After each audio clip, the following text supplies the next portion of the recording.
Hello there. In this video we're going to prove the law of cosines using deductive reasoning. So first thing I'm going to do is drop an altitude. So that's going to create some sort of height here we'll call h, and it also creates a length on the bottom here that we can call x.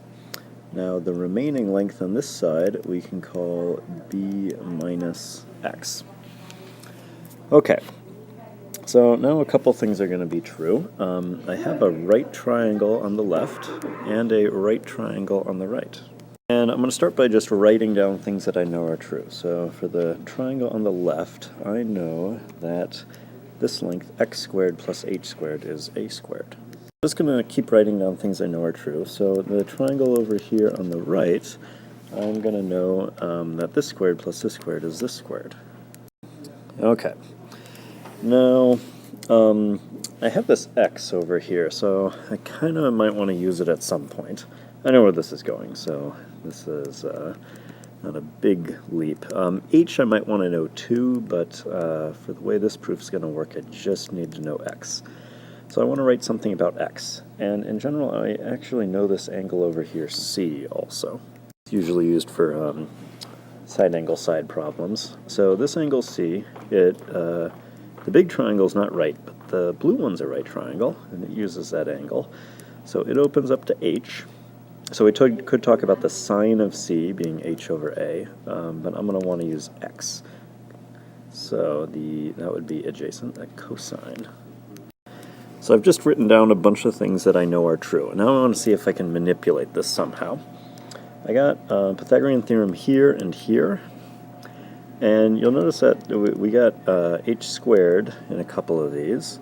So I'm going to actually want to do a substitution. I'm going to want to figure out what h squared is equal to.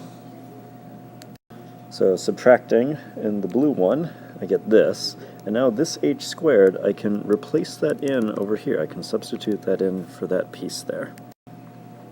So there's my substitution, replacing h squared with what I know that it's equal to. So we have no more h squared, which is pretty nice. We just have these x's.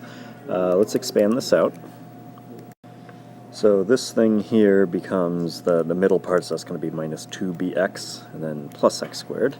And then I got this part is equals that part. Okay, and then a couple nice things happen. The positive x squared and the negative x squared, those are going to cancel, and I can start changing the order a little bit too. Alright, so we got this thing. It's looking kind of close, but we still have this annoying x in there. And really we got to figure out what x is. So if I try to mess around with either this or this, I get h back into it. But if I look up over here, we actually know the relationship of x based off of that angle c. So I'm going to rearrange this one. So multiply through by a, get a cosine c equals x, rearrange that for x, and now I'm going to substitute that in over here where I see x. So there we got what x equals, and this can be just changed to be written more alphabetically. A squared plus b squared minus 2b times a is the same as a times b, cosine c, and that is equal to c squared. And there we go. That is our law of cosines. And we just started with any old triangle, dropped an altitude, and then started writing things about it that we know are true, relating different lengths. So we had a Pythagorean theorem, right triangle over here, another one over here, and then we wrote a relationship for this length involving this angle. And we could have also brought sine into it, talking about h. There's different ways to arrive at the same conclusion, and this is simply one of them. All right, character and scholarship for life.